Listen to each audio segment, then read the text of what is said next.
प्रेरित पौलुस की कुरिन्थियों के नाम पहली पत्री अध्याय 6 वचन 19 और 20 मैं पढ़ रही हूँ, ध्यान देकर सुनो।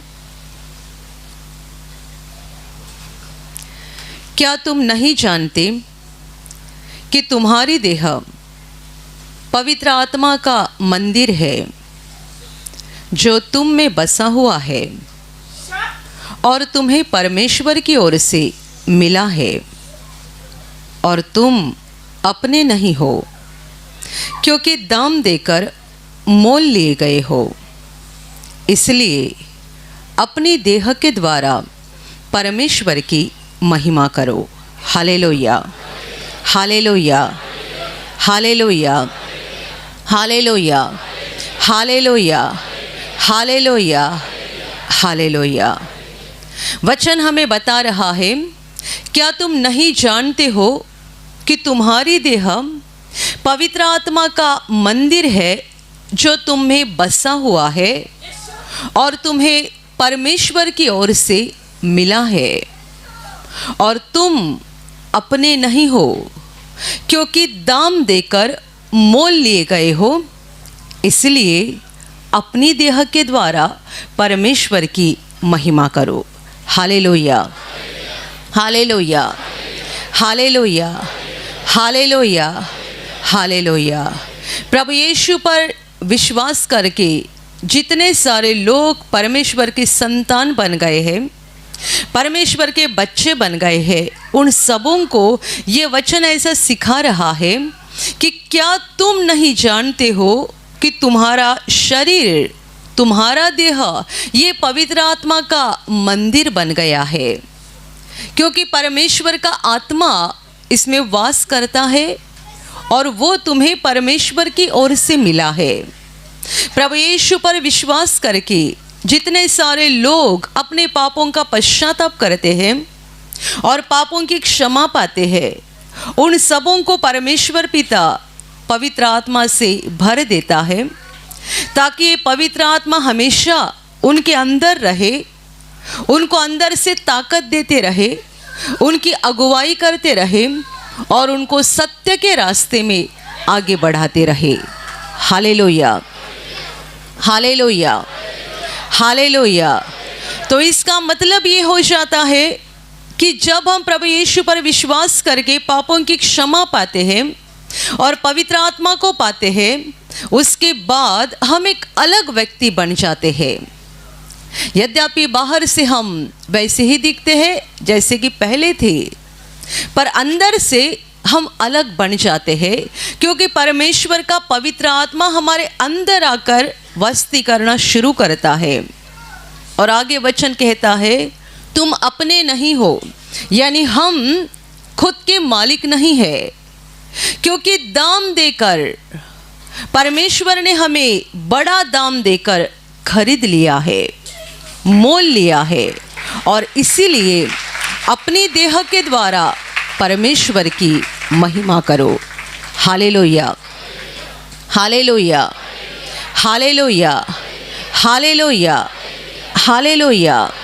मेरे प्यारे भाई और बहनों, प्रभु यीशु पर विश्वास करते हुए जीवन जीते समय इस बात को हर दिन, हर पल हमें ध्यान रखना चाहिए कि हम अपने नहीं हैं, हम किसी और के हैं, और जिसके है उसने हमें बड़ा दाम देकर खरीद लिया है।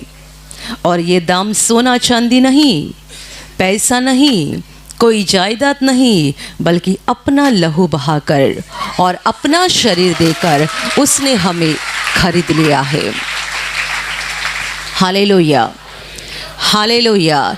एक विश्वासी व्यक्ति को प्रभु के बलिदान का स्मरण कब करना है? एक विश्वासी व्यक्ति इस बात का स्मरण कब तक करता रहे कि मेरे लिए प्रभु ने क्रूस पर बलिदान किया है? ये स्मरण एक दिन नहीं, एक साल नहीं, हर दिन, हर पल, मरते दम तक हमें इस बात को याद रखना है, हम अपने नहीं है, हमें खरीदा गया है, हमें दाम देकर मोल लिया गया है। हम पहले शैतान के गुलाम थे, पाप करते थे, अंधकार का राजा शैतान उसके अधीन होकर बड़ा दुख उठा रहे थे, एक श्रापित और भयानक जीवन बिता रहे थे, पापों की गंदगी से भरा हुआ, जहां कोई राह नहीं दिख रही थी और हम नहीं जानते थे कि इसका नतीजा क्या होने जा रहा है।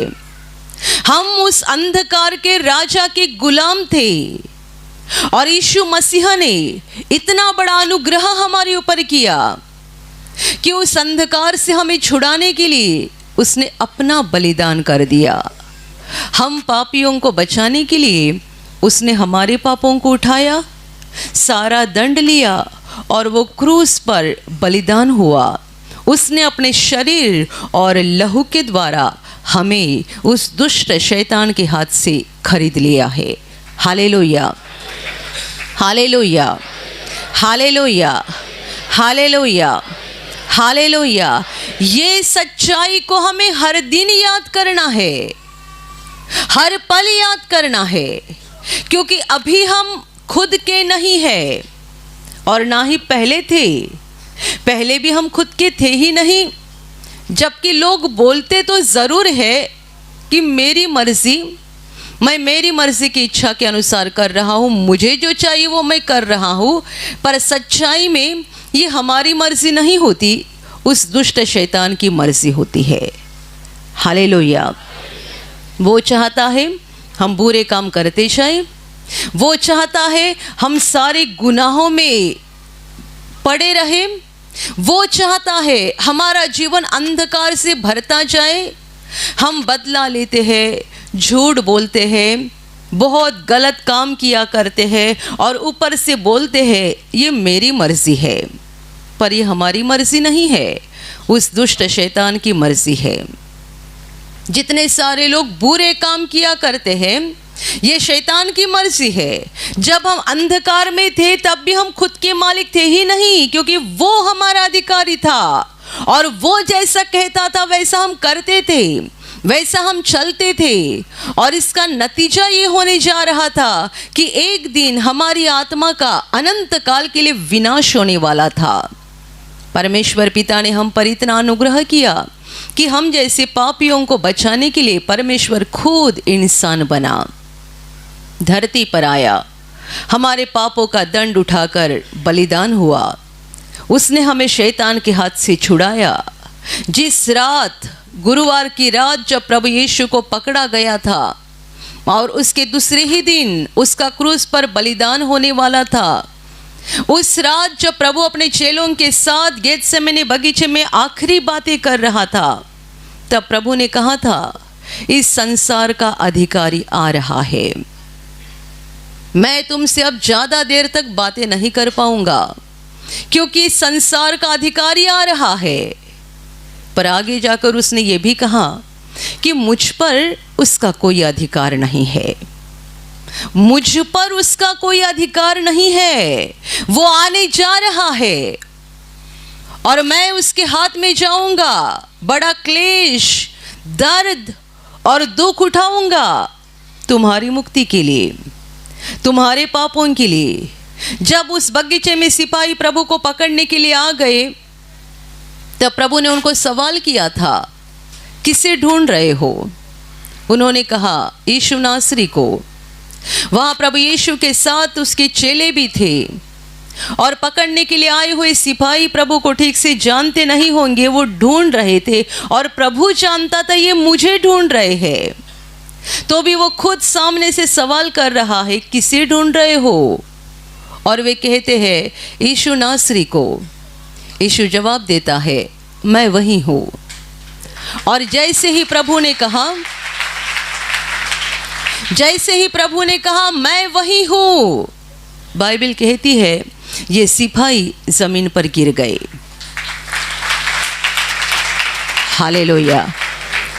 तो प्रभु फिर पूछता है किसे ढूंढते हो? वे कहते यीशु नासरी को। प्रभु ने कहा मैंने तुमको कहा ना कि मैं वही हूँ। वो खुद शैतान के हाथ में चला गया। उसे पकड़ने वाले, दर्द और पीड़ा देने वाले मनुष्य नहीं थे, बल्कि उनके बीच में से शैतान काम कर रहा था। मनुष्यों के पापों का दंड प्रभु ले रहा था। मैंने तुमको कहा कि मैं वही हूं, और यदि तुम मुझे ढूंढ रहे हो तो इन्हें जाने दो, मेरे चेलों को छोड़ दो, मुझे पकड़ लो। खुद शैतान के हाथ में गया, और उस गुरुवार की रात जब उसको पकड़ा गया, तब से लेकर उसके दुख की इतनी भयानक शुरुआत हो गई। गुरुवार की रात से लेकर शुक्रवार दोपहर तक प्रभु तड़प रहा था, बड़ी यातना से, बड़ी पीड़ा से गुजर रहा था।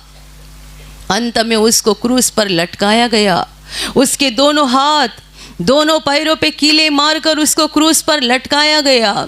जब वो तड़प रहा था, उसने कहा मुझे प्यास लगी है।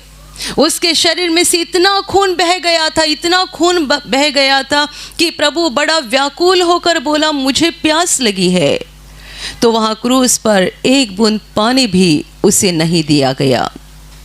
ये सारा दंड आपके, मेरे और दुनिया के लोगों के पापों का था। बाइबल कहती है तुम दाम देकर मोल लिए गए हो। आज कोई भी पापी मनुष्य प्रभु यीशु के पास आता है, अपने पापों को मान लेता है, रोता है, पश्चाताप करता है, और उसे बड़ी आसानी से पापों की क्षमा मिलती है। हम सब जितनों ने उद्धार को पाया है, हमने अपना खून नहीं बहाया है। उद्धार को पाने के लिए हमने कोई कड़ी सजा या कड़ा दंड प्राप्त नहीं किया है। हमने बस प्रभु के क्रूस के पास आकर अपने पापों का स्वीकार किया, कबूल किया, अपने पापों को पश्चाताप किया, क्षमा मांगी, प्रभु का अनुग्रह हो गया, हमारे पापों को मिटाया गया। पर ये पापों को मिटाया जाना इतना आसान नहीं था। हमारे लिए आसान है, प्रभु के लिए आसान नहीं था, क्योंकि इन हमारे सारे पापों को मिटाने के लिए प्रभु क्रूस पर तड़पा था और उसने अपना पवित्र लहू बहाया था। और इसीलिए आज कोई भी पापी मनुष्य प्रभु यीशु के क्रूस के पास आकर अपने पापों को कबूल करता है और पश्चाताप करता है, उसे बड़ी आसानी से क्षमा मिलती है। Hallelujah, hallelujah, hallelujah, hallelujah, hallelujah, hallelujah. मेरे प्यारे भाई और बहनों, ये प्रभु का क्रूस जो हमें पापों से मुक्ति देता है, पापों की क्षमा देता है और शैतान की गुलामी से आज़ाद करके हमें रोशनी मिलाता है और परमेश्वर की संतान बना देता है। ये जो सब कुछ प्रभु यीशु ने किया है, उसके लिए उसे बड़ी कीमत चुकानी पड़ी है। अपना लहू बहाकर अपने ही प्राण की कीमत चुकानी पड़ी है। और इसीलिए वचन कहता है कि तुम दाम देकर मोल लिए गए हो, और इसीलिए अपने देह के द्वारा परमेश्वर की महिमा करो। तुम अपने नहीं हो, जिसने तुम्हें खरीदा है उसके बन गए हो, और यदि तुम उसके बन गए हो तो तुम्हारा आत्मा भी उसका है और तुम्हारा देह भी उसका है। और यदि तुम्हारा आत्मा और तुम्हारा देह उसका है तो तुम्हारे शरीर के द्वारा उस महान परमेश्वर की महिमा करो। Hallelujah, hallelujah, hallelujah, hallelujah, hallelujah. जिसने हमें खरीद लिया है एक बड़ा दाम देकर, जिसने हमें खरीदा है उसके हम बन गए हैं। तो अभी हम अपनी आत्मा के द्वारा और अपनी देह के द्वारा उसकी महिमा करनी चाहिए। हमें जीना है उसके लिए, हमें जो भी करना है उसके लिए करना है। जब हम उसके नहीं थे तब हम अंधकार का राजा शैतान को खुश करते थे और उसके इशारे के अनुसार चलते थे। अभी प्रभु यीशु ने हमें बचा लिया है तो वचन कहता है कि अपनी देह के द्वारा परमेश्वर की महिमा करो। Hallelujah, hallelujah. परमेश्वर चाहता है कि उसने हमें बचाया है, उसने हमें छुड़ाया है, उसने हम पर बड़ा अनुग्रह किया है। तो अब जाकर हम दोबारा अपने शरीर को शैतान के कामों के लिए इस्तेमाल ना किया करें। पहले हम अपने शरीर के अंग को शैतान के कामों के लिए इस्तेमाल करते थे, अपनी देह को, हमारे बदन को शैतान के कामों के लिए इस्तेमाल करते थे। जैसा कि झूठ बोलना, हमारी ज़बान परमेश्वर का दिया हुआ एक दान है और यीशु मसीह ने और बड़ा दाम देकर हमें खरीद भी लिया है। पहले ज़बान से झूठ बोलते थे, गालियाँ देते थे, दूसरों की निंदा करते थे, दूसरों के बारे में बहुत कुछ बुरा बुरा गलत बोला करते थे, क्योंकि ये ज़बान शैतान की थी। अभी जब हम प्रभु यीशु के बन गए, ये ज़बान परमेश्वर की हो गई, और यदि वो उसकी हो गई तो ये झूठ बोलने के लिए नहीं हिलनी चाहिए, दूसरों की निंदा करने के लिए नहीं हिलनी चाहिए, दूसरों के बारे में गलत बोलने के लिए नहीं हिलनी चाहिए। इस ज़बान का इस्तेमाल परमेश्वर की महिमा के लिए हो जाए। Hallelujah, hallelujah, hallelujah, hallelujah. कभी कभी हम लोगों को बोलते हैं जोर से प्रभु की स्तुति करो, जोर से प्रभु की महिमा करो। ये क्यों? हमारी ज़बान ये परमेश्वर का दान है, ये उसकी है। यदि उसकी है तो उसके लिए उसका पूरा ही पूरा इस्तेमाल हो जाना चाहिए। Hallelujah, hallelujah, hallelujah. सच्चाई में हमारा मालिक परमेश्वर ही है। उसी ने हमें बनाया, उसी ने जीवन दिया, उसी ने धरती पर भेजा और हमें जिंदा भी वही रखता है। हमारे शरीर का एक भी अंग हम नहीं बोल सकते हैं कि मैं इसका मालिक हूँ। लोग बोलते तो ज़रूर है कि मैं अपने जीवन का मालिक हूँ, पर ये झूठ बात है। यदि आप बोलते हैं कि आप आपके जीवन के मालिक हैं, तो ज़रा बताइए, क्या आप अपने शरीर को बीमारी आने से बचाए रख सकते हैं? आपको खांसी आ रही है, 1 सप्ताह हो गया, 15 दिन हो गए, महीना हो गया, खांसी आपके शरीर को छोड़ती क्यों नहीं है? यदि आप आपके शरीर के मालिक हैं तो भगा दो खांसी को, भगा दो बुखार को, भगा दो हर बीमारी को। यदि शरीर आपका है और आप बोलते हैं कि मैं मेरे शरीर का मालिक हूं, आपके घर के आप मालिक हैं ना, तो आप अनचाहे व्यक्ति को घर में आने नहीं देते हैं ना। ऐसा व्यक्ति जो आपको पसंद नहीं है, क्या आप उसको घर में आने देंगे? कोई भिखारी आपके दरवाजे पे आया है और भीख मांग रहा है, अंदर घुसने की कोशिश करेगा तो आप आने देंगे अंदर? बाहर का कोई कुत्ता आएगा तो आप घर में आने देंगे? आप बोलेंगे मेरा घर है, किसे अंदर लेना किसे नहीं लेना ये मेरे ऊपर निर्भर है। सही बात है, शरीर आपका है ना, तो शरीर के अंदर बीमारी को कौन सी लेना कौन सी नहीं लेना ये भी आपके ऊपर ही निर्भर होना चाहिए ना। लोग बोलते हम हमारे मालिक है, हमारा जीवन हमारे हाथ में है, हम जो चाहे कर लेंगे, तो बीमारी को क्यों नहीं भगा देते हैं? रह गई बात बीमारी की। अगली बात, हम अपने बालों को सफ़ेद होने से नहीं रोक सकते हैं, हम अपने शरीर को कमज़ोर होने से नहीं रोक सकते हैं। प्रभु यीशु ने एक बड़ा चैलेंज दे दिया है। यीशु ने कहा तुम अपना सर का एक बाल भी काला या सफ़ेद नहीं कर सकते हैं। हालेलुया। ये पूरे संसार के लिए एक बड़ी चुनौती है। जो अपने आप को बड़े बड़े वैज्ञानिक बता रहे हैं उनके लिए भी चुनौती है। 2000 साल पहले जब प्रभु ने चैलेंज दिया था तब विज्ञान की कोई तरक्की नहीं हो गई थी। आज 2000 साल बाद विज्ञान की इतनी तरक्की हो गई है तो भी प्रभु के चैलेंज को कोई स्वीकार नहीं कर सकता है। आप में बहुत सारे भाई बहन यहाँ बैठे होंगे जो आप बाल काला करके यहाँ बैठे हैं। बुरा मत मानिएगा, पर आपको हर 15 दिन के बाद बार बार लगाना पड़ता है ना बाल को, कि एक बार लगाया जिंदगी भर चलते रहेगा। 2000 साल पहले प्रभु बोल के रखा था तुम अपने सर का एक बाल भी सफ़ेद या काला नहीं बना सकते हो। तुम क्या खुद के मालिक हो? क्या ताकत है तुम्हारे पास? क्या हम अपने मालिक है? यदि है तो अपने बालों को सफ़ेद होने से क्यों नहीं रोक सकते हैं? यदि है तो हमारे दांतों को गिरने से क्यों नहीं रोक सकते हैं? यदि है तो हमारे शरीर को कमज़ोर होने से क्यों नहीं रोक सकते हैं? हर कोई चाहता है मैं 25 साल का जवान दिखूं, हर कोई चाहता है, पर आप न चाहकर भी शरीर में बुढ़ापा आना शुरू हो जाता है। आप नहीं चाहते हो तो भी बुढ़ापा आता है। इसका साफ मतलब ये है, हम अपने मालिक नहीं है। हमारा मालिक कोई तो और है, हम अपने मालिक नहीं है। Hallelujah, hallelujah. परमेश्वर ने हमें बनाया, उसने हमें जीवन दिया, वो हमें जिंदा रखता है और वो हमारा सच्चा मालिक है। पर पाप करने की वजह से हम शैतान के हाथ में गए और शैतान हमारा मालिक बन गया।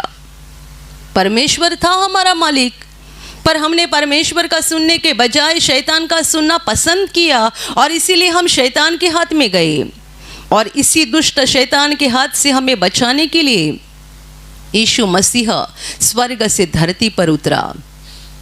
उसने सही रास्ते से हमको बचाया, कोई जोर जबरदस्ती करके नहीं, बल्कि हमारे पापों का दंड लेकर उसने खुद का लहू बहाकर, एक बड़ा दाम देकर हमें शैतान के हाथ से खरीद लिया। अभी हम दोबारा परमेश्वर के बन गए।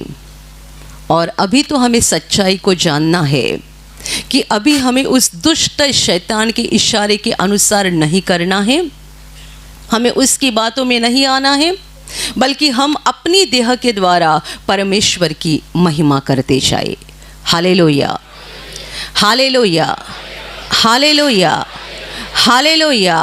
अंधकार का राजा जो हमारा पहले का मालिक था, जो एक क्रूर और दुष्ट था, जो हमें बर्बाद कर देना चाहता था, अभी हम ऐसे मालिक के हाथ में आ गए हैं जो हमारा मालिक ही नहीं है, बल्कि हमारा सच्चा बाप है, जो हमसे प्रेम करता है, हमारी परवाह करता है, हमारा ध्यान रखता है और वो चाहता है कि हमारे साथ सब कुछ अच्छा हो जाए।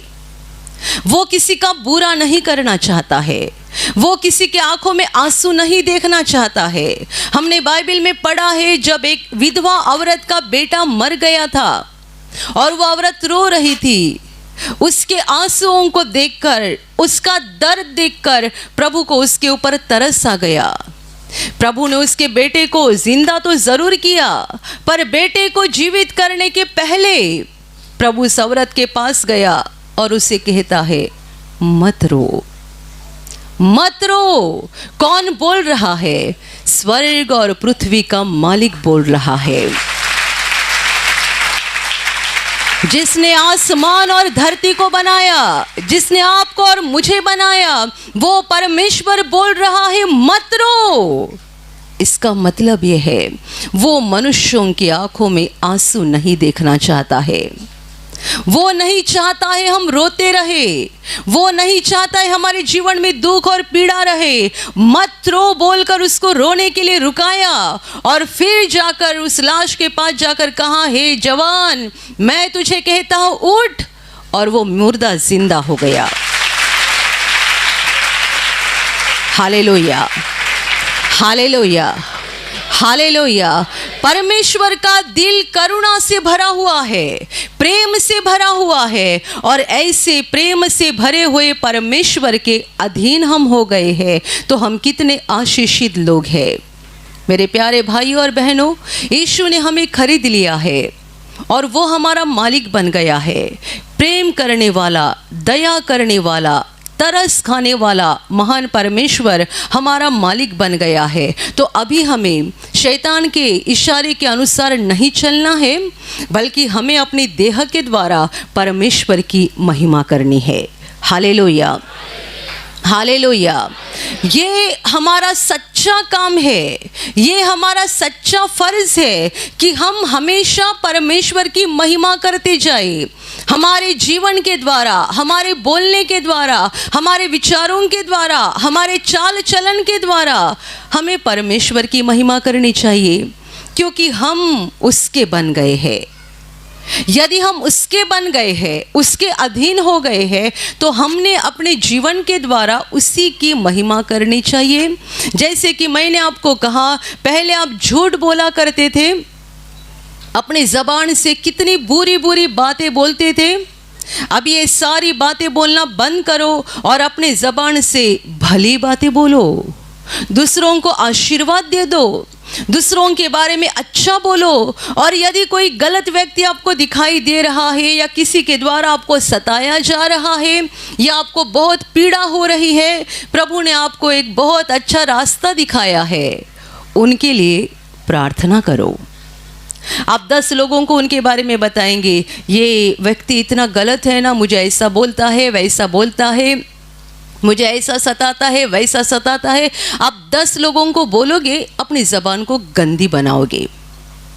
अच्छी बात यह है, प्रभु के सामने आओ और उसके लिए प्रार्थना करो। पहले ज़बान का इस्तेमाल वही करते थे और ज़बान गंदी हो गई थी, अभी दोबारा उसे गंदा मत बनाओ। प्रभु यीशु ने उसके लहू के द्वारा आपकी ज़बान को साफ कर दिया है। तो अभी ज़बान का सही इस्तेमाल करो, झूठ बोलना बंद करो, गलत बातें बोलना बंद करो, दूसरों के खिलाफ निंदा करना बंद करो, इसके विपरीत उनके लिए प्रार्थना करो, भली बातें बोलो, वचन बोलते जाओ, परमेश्वर की बातें बोलते जाओ। क्या हो जाएगा? आपकी ज़बान आशीषित बन जाएगी, क्योंकि आपने अपनी ज़बान के द्वारा परमेश्वर की महिमा की है और इसीलिए स्वर्ग में परमेश्वर के दिल को बड़ी खुशी हो रही है। Hallelujah, hallelujah, hallelujah, hallelujah, hallelujah. हमारे हाथ जो पहले हम गलत काम किया करते थे, मारपीट करने के लिए, चोरी करने के लिए और न जाने कितने सारे बुरे काम करने के लिए, इन हाथों का हमने इस्तेमाल किया है। अभी इन हाथों का इस्तेमाल करो अच्छे काम करने के लिए, दूसरों की मदद करने के लिए।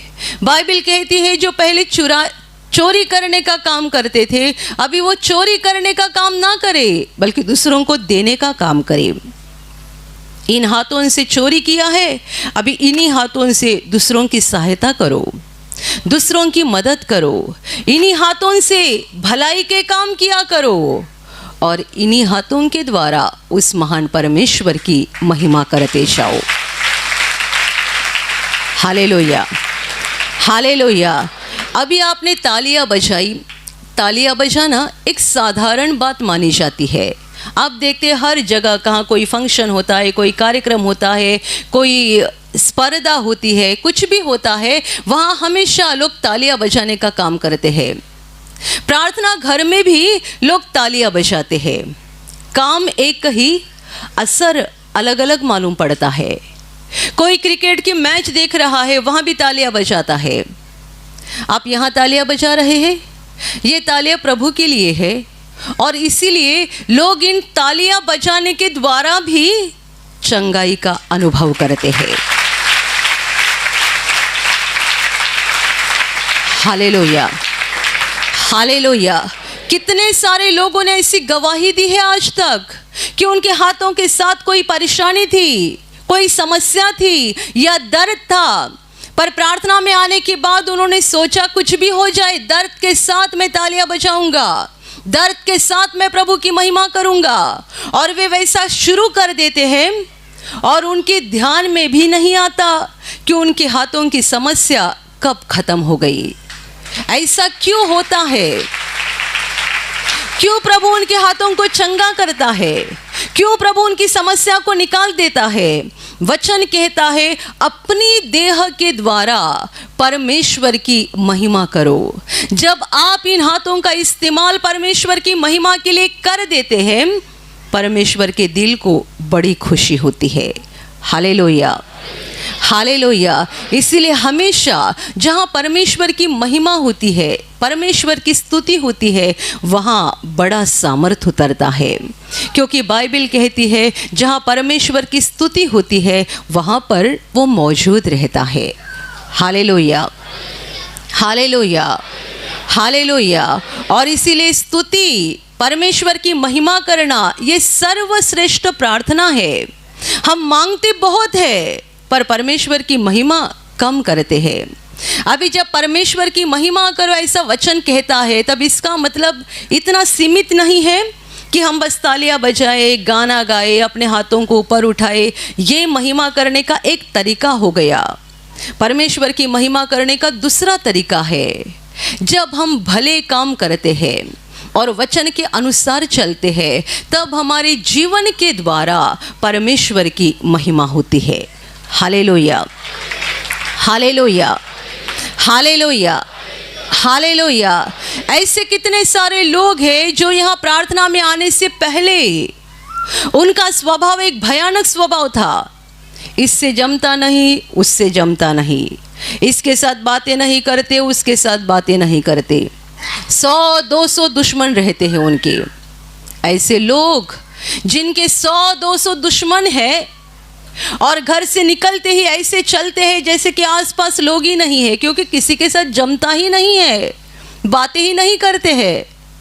ऐसे लोग जब प्रार्थना में आते हैं, सुसमाचार सुनते हैं, वचन को ग्रहण करते हैं, उनके दिल में बदलाव होता है और वो जानते हैं कि हमारा ये जीवन और हमारा ये दिल हमें बदलना ज़रूरी है। वे प्रभु के पास मांगते हैं, प्रार्थना करते हैं, अपने दिल से सारा गुस्सा निकाल देते हैं, सबों को क्षमा कर देते हैं और वापस घर जाकर एक अलग बर्ताव उनका नज़र आता है। वे दूसरों के साथ हंसकर बातें करते हैं, प्रेम से बातें करते हैं और जब उनका ऐसा बर्ताव सामने आता है, लोग भी अचंभित हो जाते हैं कि इसमें इतना बदलाव कहाँ से आ गया। ये तो हमारे ऊपर देखती भी नहीं थी, हमेशा गुस्से में बात करती थी, इसका चेहरा देखो हमेशा गुस्से में रहता था और अभी इतने हंसने कैसे लगे, उनके चेहरे में बदलाव कैसा आ गया, उनके दिल में ऐसा बदलाव कैसा आ गया। तभी आगे जाकर वे सच्चाई को जानते हैं कि परमेश्वर का अनुग्रह उनके ऊपर हो गया है और परमेश्वर ने उनके दिल को बदल दिया है। Hallelujah, hallelujah, hallelujah. मतलब ये उनके इस बर्ताव के द्वारा परमेश्वर की महिमा हो गई। कोई व्यक्ति चोरी करने का काम करते हैं, जब प्रभु के पास आते हैं उनका दिल बदल जाता है, चोरी करना छोड़ देते हैं, अपने हाथों से काम धंधा करना शुरू करते हैं और जो भी मिलता है उससे दूसरों की मदद करते हैं। तब देखने वाले अचंभित होते हैं, यह तो एक बुरा व्यक्ति था, चोरी करके अपनी जिंदगी को बिता रहा था, अब ये इतना बदला कैसे, खुद काम धंधा कर रहा है, मेहनत कर रहा है और ऊपर से दूसरों की मदद भी कर रहा है। इसका मतलब क्या हो गया, उसके जीवन के द्वारा परमेश्वर की महिमा हो गई। Hallelujah, hallelujah, hallelujah, hallelujah. वचन कहता है कि तुम अपने नहीं हो, तुम्हें खरीदा गया है, एक बड़ा दाम देकर परमेश्वर ने तुम्हें खरीदा है और इसीलिए अब जाकर अपनी देह के द्वारा परमेश्वर की महिमा करो। हम शैतान के गुलाम थे, सारे बुरे काम किया करते थे, अभी हम परमेश्वर के बन गए हैं, तो अभी हमें ऐसे काम करने हैं जिनके द्वारा परमेश्वर की महिमा हो जाए, क्योंकि परमेश्वर की महिमा हमारे द्वारा हो जाए, यही हमारा सच्चा फर्ज है। Hallelujah, hallelujah. मेरे प्यारे भाई और बहनों, परमेश्वर हम सबसे प्रेम करता है, वो हमें बहुत आशीषों से भरना चाहता है, हमारे जीवन को रोशनी से भरना चाहता है और इसीलिए हमें हर दम उसकी महिमा करनी चाहिए, अपने बोलने के द्वारा, अपने कामों के द्वारा, अपने चाल चलन के द्वारा परमेश्वर की महिमा करनी चाहिए, ताकि परमेश्वर के दिल को खुशी हो जाएगी और वो हमारे जीवन को स्वर्ग के आशीषों से भर देगा। Hallelujah, hallelujah, hallelujah, hallelujah. और अभी प्रार्थना करने का समय है। आप विश्वास करो कि एक पल में प्रभु यीशु आपको छूकर चंगाई देगा, एक पल में वो आपके जीवन का दुख निकाल देगा और आपके आंसुओं को खुशी में बदल देगा, क्योंकि उसके लिए असंभव कुछ नहीं है, अनहोनी बात एक भी नहीं है। प्रभु यीशु आज भी जिंदा है। 2000 वर्ष पहले वो शरीर रूप में धरती पर था, आज शरीर रूप में नहीं बल्कि आत्मा के रूप में है, और दुनिया के कोने कोने में जहाँ जहाँ लोग विश्वास के साथ उसको पुकारते हैं, उसके पास प्रार्थना करते हैं, उन सबों की पुकार को प्रभु सुनता है, उन्हें चंगा करता है, उनके आंसुओं को पोंछ देता है और उनके जीवन को खुशी से भर देता है। आप भी इसी विश्वास के साथ आपके बीमार भाग पर हाथ रखो, और यदि वहाँ हाथ नहीं रख सकते हैं तो अपने सीने पर हाथ रखो। प्रभु यीशु के नाम से इसी क्षण आपके शरीर की सारी बीमारियां निकल जाए। यीशु के नाम से आपके जीवन का सारा दुख निकल जाए। शैतान का हर एक काम आपके जीवन से और आपके परिवार से पूरी तरह से नष्ट हो जाए यीशु के नाम से। प्रभु यीशु के नाम से शैतान का सारा काम आपके जीवन से नष्ट हो जाए। सारी दुष्ट आत्माओं को प्रभु यीशु के नाम से मैं आज्ञा दे रही हूँ, इसी क्षण इन्हें छोड़कर निकल जाओ और वापस उनमें नहीं आना। इसी क्षण प्रभु का महान सामर्थ आपके ऊपर आ जाए। प्रभु का महान सामर्थ आपके ऊपर आ जाए। प्रभु का महान सामर्थ आपके ऊपर आ जाए। इसी घड़ी पवित्र आत्मा की खुशी आपके दिल में आ जाए, पवित्र आत्मा की शांति आपके दिल में आ जाए और आपका जीवन स्वर्ग की रोशनी से भर जाए। आमीन।